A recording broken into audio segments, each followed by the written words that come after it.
We are out on a whim today. The weather had a change in plans, so we made a change in our plans. We only have the one night out, so we're actually going back to visit Frank the Turtle. But no worries, even though it's going to be dark tonight by the time we get there, because as you can see, we have very little light left as it is, and we're not even there yet.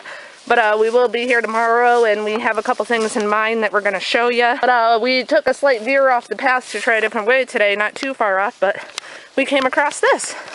I mean, clearly been here a long time, because as he was saying, all the pine needles that are all over it and inside that are already browned over, dropped. I mean, there's a couple inches in there. But apparently somebody else decided to have this place as either a hunting or camping spot. Oh yeah. It must have been a tree stand here. Yeah. All those trees are cut down. Those must have all been firewood that they've burned. Yeah. That's all cut. Must have been a hunt spot. There is a lot of hunting out here about all the 2x4s on the ground. And honestly, this was a survival issue. This isn't far from our camp, and this is a great find to have all these planks of wood right here for building and whatnot. So at least we know that's there if we ever need wood. I mean, clearly nobody's using it anymore. Forgive us if we were to steal from someone, but yeah, so we're gonna make it the rest of the way to the camp. I'll probably update with you when we get there. Maybe not. I might set up first, because as I said, we are super low on light right now. It's getting late already. So yeah, I'll see you soon. So we've made it back to Frank the Turtle. In case you don't know who he is, if you didn't see the previous videos, this is Frank the Turtle. It looked like it washed off in the rain, but he did have a face. Yeah, because we realized he looked like a turtle. And I'll have to do him back up a little bit more. He used to have moss to build things in a little bit more, but he's now been and all kinds of good stuff. But you'll see that as we go. We don't have much light left. It did pour the past like 2 days, and I mean like 40 miles an hour winds downpouring. So we did grab what little bit of dry twigs we could when we started getting close to the camp and took them off the trees. If you didn't get to see in the last video either, called Frank the Turtle or Camping with Frank the Turtle, you'll see in it that I did start building a dam down here to raise the water, because at the time the water was super low. But as you can see, the water level has risen since the rain, and what's great is before we left I blew a hole in the dam because I don't want to mess with Mother Nature. I don't want to mess that end of the river up by having a dam. But you can see it is just flowing through the hole I made, and it definitely is a little higher on this side. Definitely got some, I don't know what the scientific name for that is. I call it river suds. River suds build up on the other side.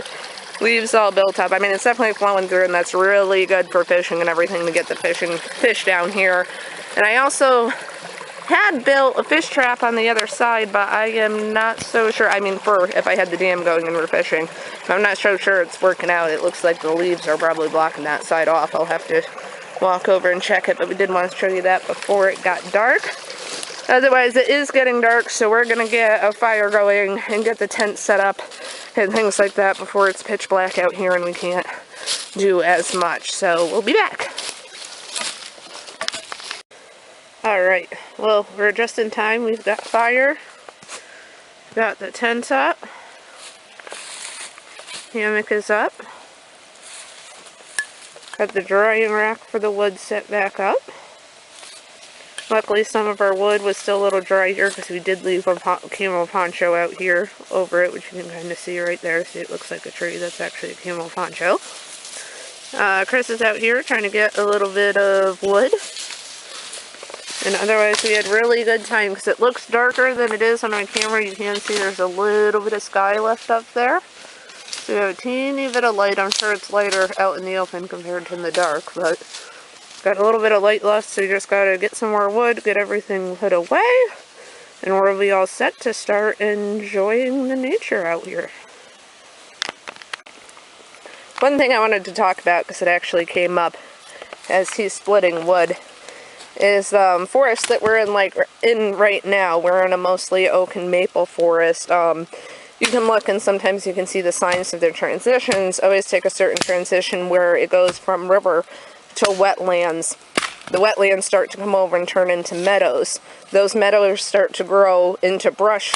Those brush start to grow into a pine forest, and slowly the oak trees start to come in, weasel out the pine trees, and you have an oak forest. Eventually the oak forest will run over with water, it'll die out, and it'll repeat the cycle. Obviously these are cycles that take hundreds of years, But when you look around in certain forests, you can see the evidence of that transition. The forest that we're in right now, I've been able to determine by evidence, didn't turn into an oak forest that long ago. And I'm talking about that long ago could be, not that long ago could be decades, but when you're talking about nature, that's a very short time. And the way that I can tell is, one, there's still what I call pine tree forests in here, where you have groups of massive pine trees that haven't gotten taken out by the oaks yet. But the most apparent thing we have here, which I'll have him show in a second, is that when you dig into this ground, there's about 4 inches of what isn't actually dirt. It's all, what do you call it? My mind's going... Pine needles. Yeah, not pine needles, but there's a specific word for the leaf litter when it decomposes into that. But it is that leaf litter decomposition that's starting to turn into land, but it's mostly consisted of pine needles. The ground is actually a little bit bouncy. It has give to it. You can push right through it. And if he tries to split a log... This one's pointy, it might not... Which you can kind of see, but see, you could kind of even see it right there. That it's very hard to split. I'll be silent so you can hear the, oh, if he does it again to pick it up and bounce it on the ground, you can hear the sound of it. Do you have another log or no? Oh yeah, it's just, I don't know. I don't know how much the camera picks up, but you can kind of hear that soft, hollow noise. And you can see how much more the wood bounces compared to on normal land. When he's splitting it, it's much harder to have the axe on it and bang it on the ground to get through it, because it just bounces back at you. It's quite interesting. When you put stakes in the ground, you can feel that it goes through about those 4 inches, and then all of a sudden you hit actual solid dirt. So that's a little lesson on environmental sciences, if you want to call it that. And yeah, so we just thought that was kind of interesting. One more thing I wanted to mention about the way that you can feel that the land has that leaf litter on top of it is that if you stomp your foot over there, stomp your foot, I can feel it over here very nicely, actually. Not like a normal, oh, I can feel the sound. I can actually feel straight vibration going through the ground. And we're probably about 4 or 5 feet from each other, and you can feel that all over. If he's splitting wood, you know, 10, 15 feet that way, I can still feel it slightly in the land over here, because the whole, that 4 inches just moves together in this weird moss cake-like thing. It's very interesting. We're taking a very short walk, obviously not going far from camp, but we're trying to find a rock that has a decent amount of wet moss on it. It should still be totally soaked because, well, let's check this out here, because of the rain the past couple days. But what I want to do is fill in the little cracks around the oven part of Frank. It's a great insulation, and it won't burn away with the fire as long as it's still really wet. You can see I don't have enough on here. And what's great about it is that if you find full sheets, see, this might be too, yeah, this is going to be too small. And as I've said in previous videos, I never take all the moss off a rock, because then you're just killing the plant off. I like to let it try to grow back, and I don't need that much anyway. But when you get rocks that are fully covered, it will come out in very nice sheets. Unfortunately, this is just like crumbling apart on this one. It's not a good example. Actually, this might suck. Where's another rock? There's a decent patch.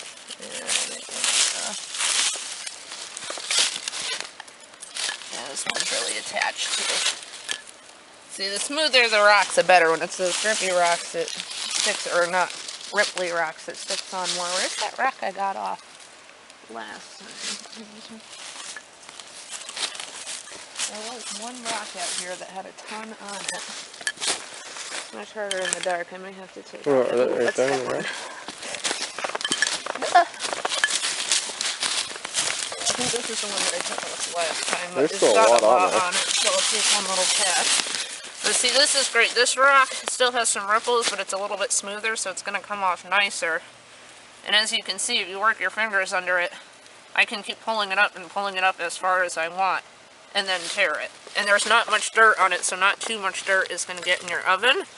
But I don't need that much, so I'm just going to take one strip off this, and it rips pretty easy, but be gentle if you want sheets, because you will rip it in half if you just tear it. So you just kind of work it off and rip the roots apart, and I'm not hurting the plant this way. It is going to grow back, obviously.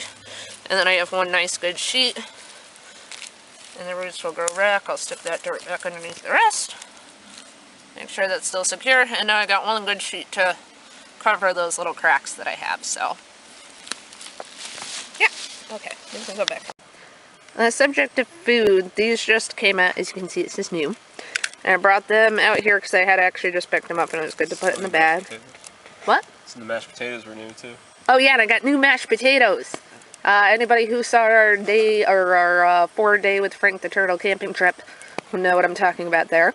But, what you call it? So I brought this out with me, and it's craisins covered with Greek yogurt. And they are super good, and it's definitely like a sweet, good treat, while also something very light to carry. One thing about it is, one, Greek yogurt might as well be an advertisement. You read the ingredients on that, and it's got like this teeny little bit of powdered Greek yogurt and a bunch of other crap. So you are not getting the health benefits from Greek yogurt. That's just totally advertisement ploy, pretty much. And also, you are always better off dehydrating your own foods, because one, if you look on the back, there is always added sugar. I actually got dehydrated blueberries one day, was all excited, got home, read the back of the package, and it was actually dehydrated cranberries with blueberry concentrate and extra sugar.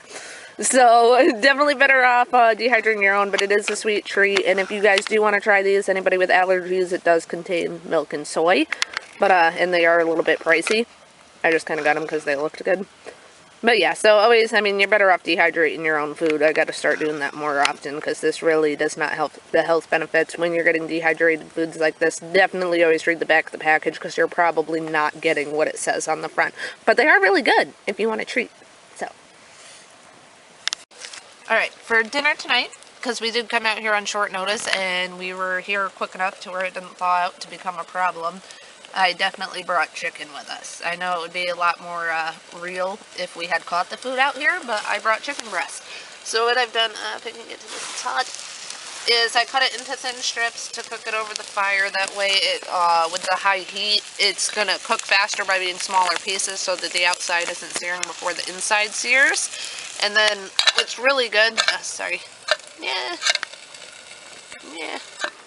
is these, I got McCormick chicken gravy. They have all different kinds. They have country gravy, turkey gravy, potato gravy, all that. And all you have to do is add water to this and heat it over the fire. First, I'm going to add a cup of water to it cold, stir it up. I'm going to bring it to a boil on the fire, reduce it down to a simmer for 1 minute. Take it off, it'll thicken as it cools, then you've got gravy. And what's great is, even if you don't bring chicken, if you catch a squirrel or a possum or anything like that, it's gonna make your dinner a whole lot better. So we're gonna try that, and we'll let you know how it goes and if it tastes really good or what. So, alright, we were so hungry, we totally forgot to pull out the camera and show you the food. But we ate it, and it was really good, and the gravy was more than enough. We probably made almost 3/4 of a pound of chicken breast. Well, maybe like a half pound. I'm not sure how much that whole chicken breast was altogether, but made more than enough for that. And that was really good. It's probably somewhere between 8:30 and 9. I'm not sure. 9:30. Oh, wow. Really? Yep. Oh. Well, it's 9:30 out right now, and we just heard on our little solar-powered radio that it is somewhere between 43 and 48 degrees. They gave 2 places near us, so it's somewhere between there. It's supposed to be low 40s tonight, but we are looking forward. It's supposed to be in the mid-60s tomorrow, which is really awesome for this time of year. So, but yeah, so that's our little update on the food. It was good. So if you ever want to do the McCormick chicken gravy, it was good and makes more than enough. So, it is just about midnight. We're almost ready for bed.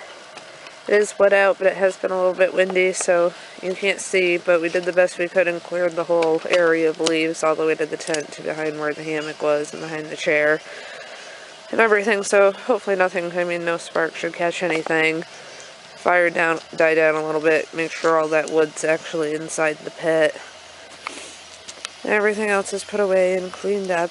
So we're going to go to bed, and then tomorrow should be more eventful. So, good night.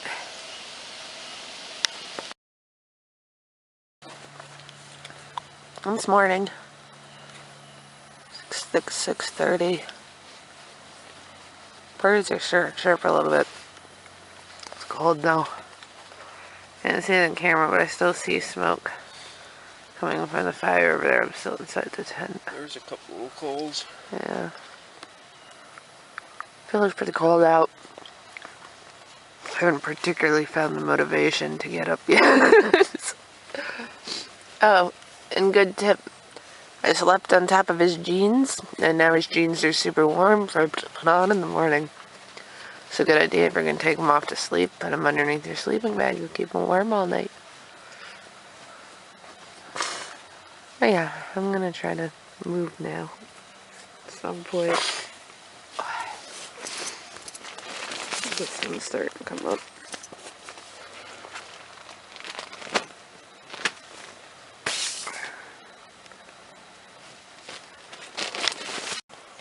Found the motivation and are out of the tent. Oh, just got killed with a piece of fucking wood.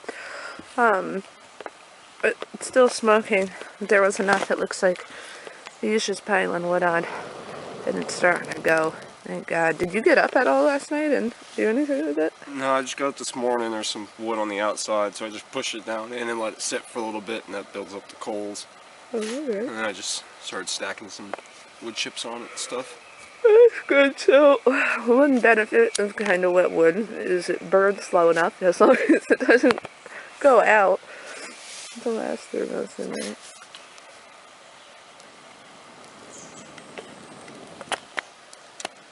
I don't know if you can hear it on the camera. Birds are starting to chirp.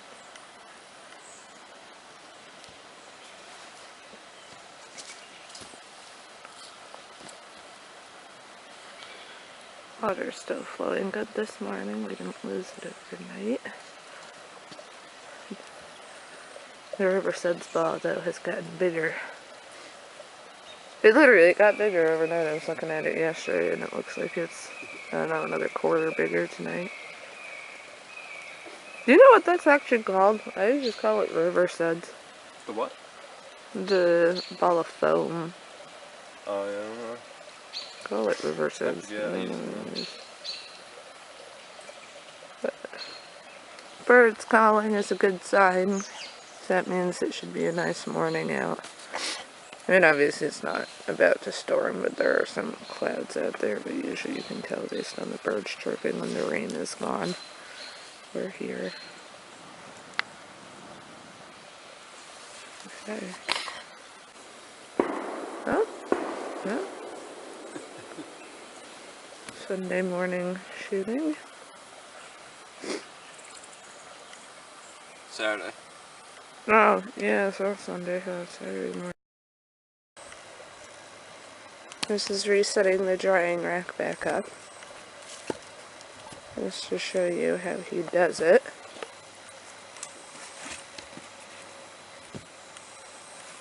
Put 2 sticks in at an angle, nice and deep so they're sturdy, and that's what the wood is leaning against. He's got 1 stick in the back to support the bottom from rolling out and just falling down these sticks and onto the ground. And, you know, as long as you have sturdy sticks and you can get them deep enough to hold the weight, you know, it's slightly leaning. You can kind of see where the top is versus where the fire is. And he's got the 1 log in back rested on the Y stick. Continue holding it. It's a good fire rack setup. So we found these on the walk-in. They're decent ways away, but they're in really good abundance, and they're some sort of seed packet. They came off of probably about a 3-foot high black stalk with longer, thin, curly leaves. If anybody happens to know what that is, I would love to know what kind of plant this is. Otherwise, I'm going to try to look it up. When you break open these seed packets... Oh, that's not a good example. Oh, look at that. The other ones weren't like that. That's actually developed seeds. Wow. That is cool. Look at that. That is really cool. What I'm going to do is I put this pot on its side just so that I have kind of a wind blocker so I don't lose it. But a lot of plants like these, the most common that people know about is the head of cattails that have innards like these. A lot of times when they dry out, they make an awesome tinder. They light off a very low spark. So I'm just going to kind of take a bunch of it and stick it inside this pot by the fire, and I guess we'll do 2 different... Alright, I'm running out of memory here, but I am going to let that dry out for a couple hours, and when it's dry, we'll come back and see how well it takes a spark.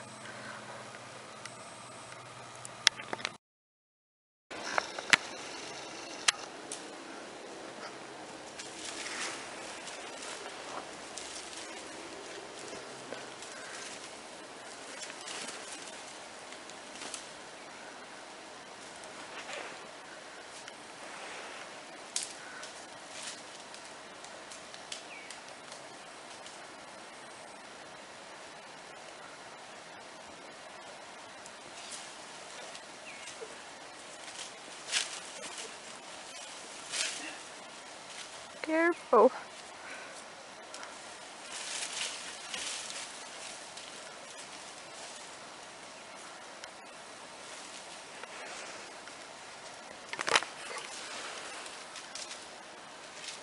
See quite a ways from up here. Yeah.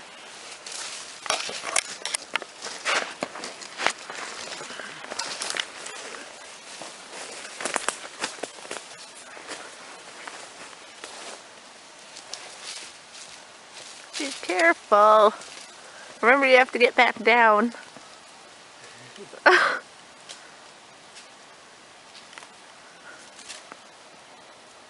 can climb all the way to the top of this thing. Yeah. Oh yeah. Like the branches are perfect all the way up. Oh, I want to try.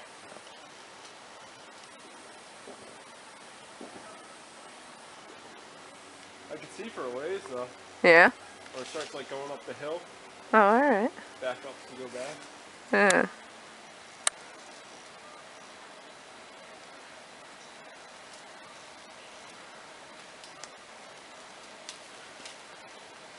Alright. Try to come down. Yeah, try.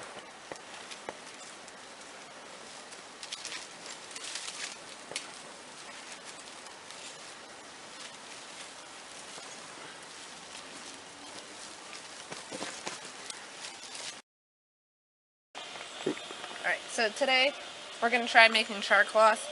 The idea of char-cloth is to burn, or not burn, to actually cook cotton down so that all that's left at the end is pretty much just the fibers that are already mostly charred, so they're extremely ignitable. So it's really good if you're in a wet climate, because if you get one fire going, you can make a ton of char-cloth and then bring that with you as an ignition source. And what we used was a 100% cotton t-shirt. That's what you want to use, is cotton, and ripped it into small strips, and you'll see how easy cotton t-shirts like that obviously rip to get your strips out if you don't have a knife or scissors or anything to get through it. The only thing I did make sure to do is to knot the seams along the end of the shirt, around the cuffs, around the neck, things like that. I'm not using because it's thicker, so I don't think it's going to cook the same consistency as the thin part. And then what we did is we have two old pellet tins. Actually, they work great. Any little tins this size, you know, whether you had chewing tobacco or pellets or, you know, who knows what, any tin like this will work. All you want to do, as long as it's airtight and actually seals, and all you want to do is try to poke it from the inside too, but I don't know if you can see, there's a tiny, tiny little hole there. You just want that one tiny hole so that some of the air can escape and you're not using building up too much pressure while it's in the fire cooking the fabric. And we do it outwards because it's going to funnel, you know, and you don't want the funnel in, you want the funnel out for the air. And so we cut a couple little tiny strips of it, and we're going to start small because I don't want to overpack it. I want them to cook nicely. So I'm just going to, I guess, fold them in half, and hopefully they should fit in the tin if we got them small enough. Yeah, we're just going to kind of pack it into the tin. And I do have one other tin. We're going to do this twice. I'm just showing you the one. Close it. Ooh, I'm a little worried actually about this sticker on top. That should be okay, right? Yeah, I'm hoping it's not going to burn off. But get it nice and sealed. And then Frank the Turtle is going to help us with this because it's going to give me a really nice good access point, because you do want to get this right in the coals so that it's really cooking it at a high heat. So this is our door to the oven of Frank. And if I can see where I can get it in there.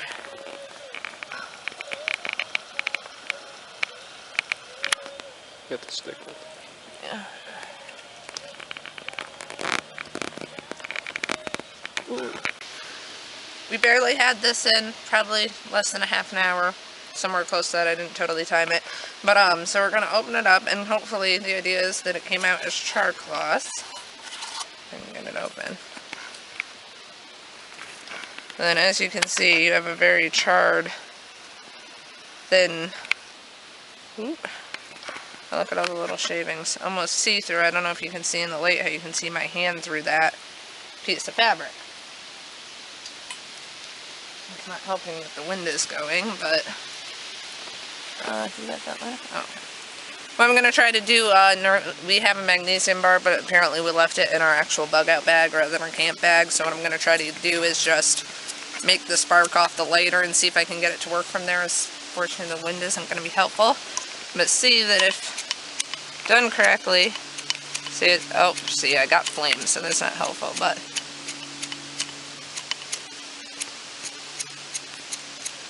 you can see more or less the idea that when it gets a spark on it, how it's moving, that it's igniting easily, and the little coals are continuing to go throughout it. That's not much, but if you can get dry tinder and that kind of thing, that is enough to have as your base coal, almost as if you used a bow drill to get your fire going. So that is the idea, and it's actually getting really hot underneath already. It's a very hot burning. You can see what it's turning into. The coals are still going and just taking the whole thing out. So if you're ever in a situation and you're afraid you're not going to be able to get fire again, and you have cotton, bandana, something that you can spare and tear up and do this with, it is something very handy to have on you. You might as well be carrying fire with you. So that is called char-cloth. Actually, my fingers are starting to get really hot from this thing. And that's why we're going to be making some to carry with us on a regular basis. Yes, now I actually have to put that down. It was starting to burn my fingers from that little bit of coal. That's how hot it's burning. So that is one of the wonders of char-cloth. So remember, just always make your little tiny holes so that it has some air pressure release in there and doesn't get over-pressurized in that way. Let it go for about a half an hour right in the coals, and you should have a nice thin, almost see-through piece of black fabric when it comes out.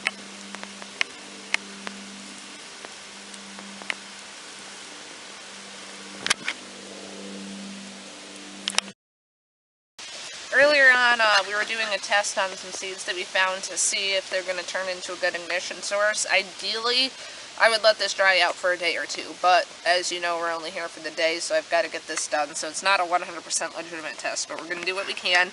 And the reason I'm doing it now is one way you can tell when seeds have started to dry out is the seeds themselves, as you can see, are all at the bottom. They've fallen off of this, and also this was compact when we started drying it, and it started to fluff up a lot because it's losing that moisture that causes it to stick together. So what we're going to do is we're going to use the char-cloth that we had before as our small coal. I'm going to light it and I'm going to drop it right down in there. We're going to see how well this ignites. Also, one other good thing about this before I burn it is, I mean, you could probably never get that much, but if you could get a ton of this and make a pillow or something out of it, that is wonderful for seeds like this. So we'll see what we can do here. I'm going to try not to burn my fingers while doing this. Oh, and about char-cloth, I did rip a piece in half. It tears very easily, just like it did in the first place. So if you only need a little bit, you know, try to conserve what you've got.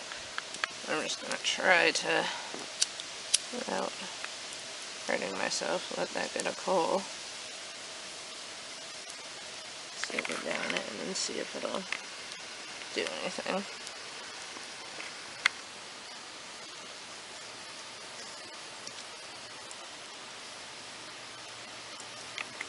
Gotten it burning more. Well, I'm starting to burn it, it's not igniting.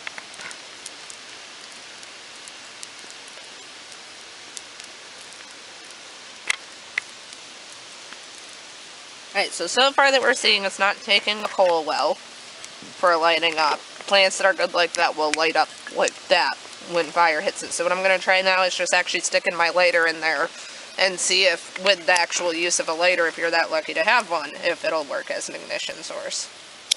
Yes! Holy woo! See, that's what it should do. So yeah, now there's just a little ball left at the bottom, and clearly, if you can get a good coal or fire to get on that, that is an awesome ignition source. Or if you just want to find a way to burn somebody to death. Yeah, right. Just make one of those what are those called? The cannons that you make with the alcohol in it. Make it like the same idea, but the spark catches that explodes. Jeez Louise. But yeah, so there's that, and one other thing I wanted to mention about the charcoal while I've got you is it's really nice to have 2 tins when you're doing that kind of thing, because we're going to use 1 tin to keep making it and shrinking it down, and then we're going to pack it all into the other tin so that you can carry a lot with you while you have your fire and can make it. Alright, we're all packed up and about to head home, or well, hike and then go home, but made sure the dam was flowing nice and free, so it's completely open. Spring is obviously 100% out, even just because it is fall, and so there's a lot of dry leaves and wind and everything. We did drench the ground around it also. I mean, we've been here for a while since we put it out, so it's clearly out. It's not steaming or smoking or anything anymore. Well, trash is gone and everything, and as I always say, on the no trace left behind basis. But we did have a lot of fun, even though it was a shorter trip.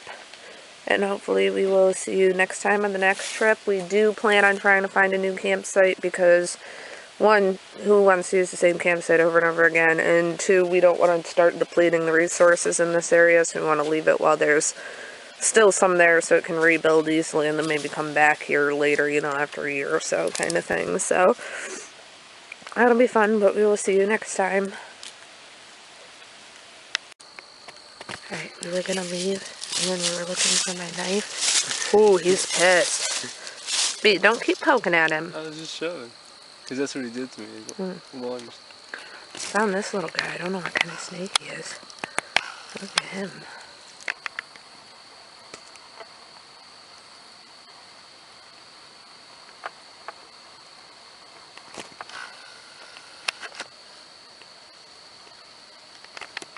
My camera's not wanting to focus on this.